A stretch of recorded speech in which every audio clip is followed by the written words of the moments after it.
everybody, I'm Starla. I'm Mick. And we are Our Family Plays Games. Yeah. And welcome to our preview of Lairs, sponsored by Kids Table Board Gaming. Now, family, we are going to go into some dungeons.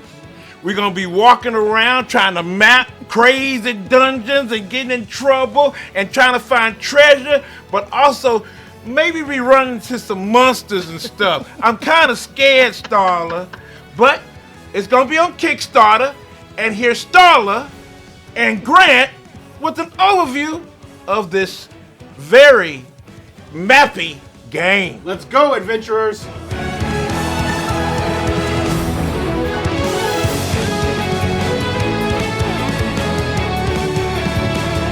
You've worked hard to earn your spot in the Adventurers Guild, but one final challenge awaits. You'll go head-to-head with a crafty rival in an exam that tests your ability to create and navigate a treacherous dungeon. To prove your expertise, you must first build your own monster and trap-infested lair, complete with concealed treasures and a hidden exit. Then, you'll be dropped blindly into the pitch-black lair your rival has designed for you. When you're building your lair, there's two types of objects that you can put in it. There's walls, and then there's features. Features include things like chests, traps, and monsters. There's also the start and the exit space. You have to use pretty much everything, but you can leave out up to 3 walls if you want. On your turn, you are the explorer and your opponent is the builder. On their turn, it's the other way around. On every turn, you're going to do 3 things. First, confirm your location. Confirming your location basically just prevents map errors and confusion with your location on the other player's map. Second, refresh your energy. Here you move all spent cubes to the fresh basket, all fatigue cubes to the spent basket, and conserve cubes do not move at all. And 3, explore. You will explore your rival's lair, performing actions by spending cubes. Cubes represent energy that you spend to perform actions. The first main action is creeping.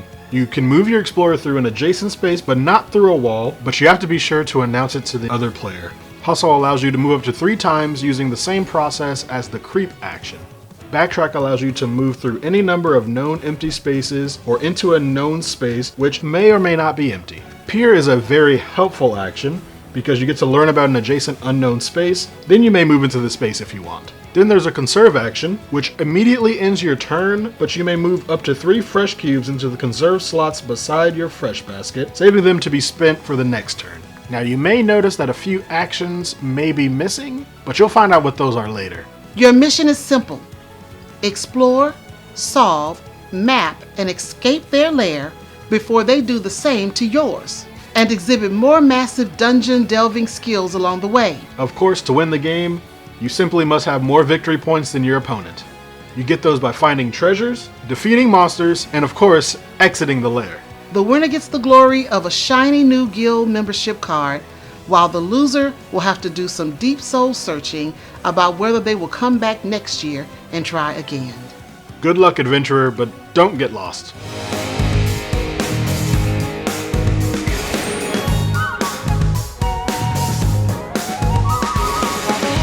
All right, now this is Lairs. Yes, it's Lairs.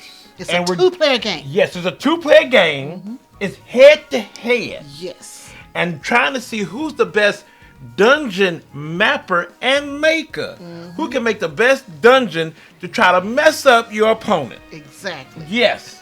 So it's a very cool game because the theme is really you're in the dungeon. Yeah. You're in a dungeon and you're a dungeon maker. So you're trying to trip up and put obstacles and monsters in the way of your opponent so you can be the better map maker. Yes. And so each of us are going to make different layers. Yes. And so this is Mick's layer. And we're going to hide our layers behind these wonderful little partition boards. Yes. And so this is my layer. Normally he wouldn't see it. No. And then I have my monsters hidden around and my treasure chest and my grease pits.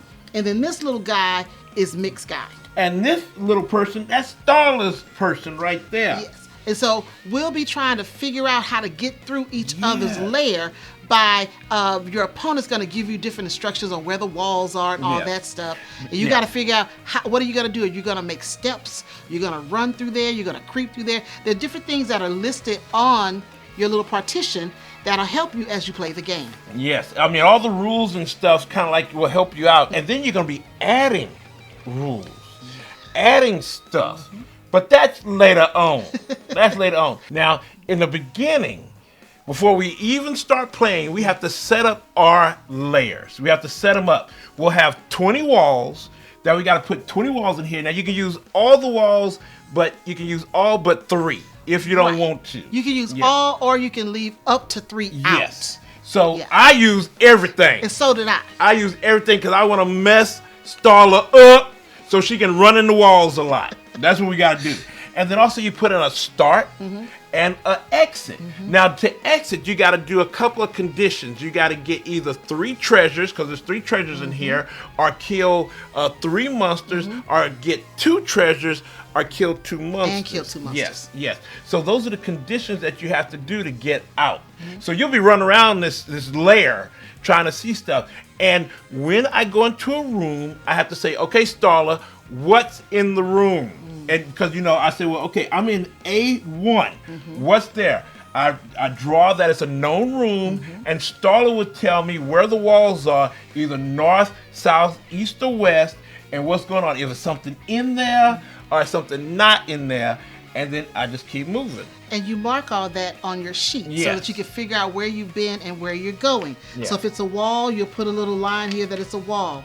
You know, then once you know it's a known room, you're going to circle it. So you mark all that on a sheet so you can keep track. Yes. And also when you're building your lair, your start, you can go into different areas, but you have to be able to get into that area from the start. You can't block off areas where you can't get to them. No.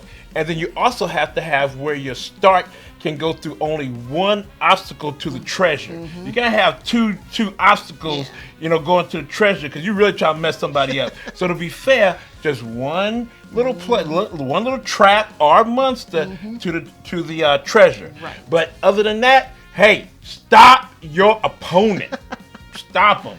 And then as you can see here, right now at the beginning, you have the grease pit that you can disarm and get rid of, and then you have the hungry blob monsters. Yes, trying to come at you. But family, later on, when you go through some cut boxes, and this is just 1 or 2. This is just you know, just giving us just to show us what's up. But you're gonna get more, and then you also get envelopes. And you said, Mick, what's in all that stuff when you get a chance to open it up? More monsters, possibly, and some more stuff, because I can't tell you. I cannot tell you, but it's some more stuff to add on to all the craziness that be happening in that dungeon. So yes, so it's gonna be some good stuff. It keeps adding on. And when you're in those layers, you want to get treasures, you want to kill those monsters, and you kill the monsters by rolling dice. Well, you gotta buy them with your dice. You gotta buy them with your cubes. You buy them and you spend them, and then you roll and try to either the same. Well, this particular monster is worth 6. So you want to hit 6 or more to kill that monster. Or if you hit like maybe 3, then you go ahead and say, okay, that monster hit 3, and then you can come back and get him. You injured the monster. You injured him. And then you got to come back and finish him off. Now you say, well, Mick, what happens to you if it hits you? Well, if you go into the room unaware that that monster or that trap is there, you get hit. But you don't die. You don't die. Nope, you don't die. You get fatigued. Yes. You get fatigued.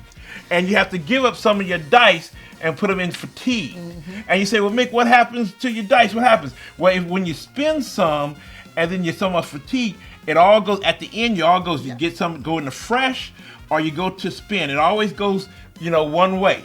But, you know, hopefully you can get all of them back to your fresh so you can use them all back up again. On your next round. Yes. Now, and then the really cool thing, when you get a treasure, you don't only just get 1 treasure, you get 2. You get 1 that's sitting down face up, and you get 1 that's sitting down face down. So that's really cool. Interesting game. Yes. And it really makes you work and think, because you got to figure out, you're in the dark. Yeah, you're in the dark. Literally in the dark, trying to figure out where am I going to go next. You got like maybe a little, torch trying to help you along. Trying to say, where am I and what's going on? And then you have this voice saying, Mick, you're in B5. You have a monster there, and then you get hit. Because if you go in there and you don't know that monster's there, you get hit. But if you can peer in there, because there's an action where you can peer and just see what's going on there before you step in there.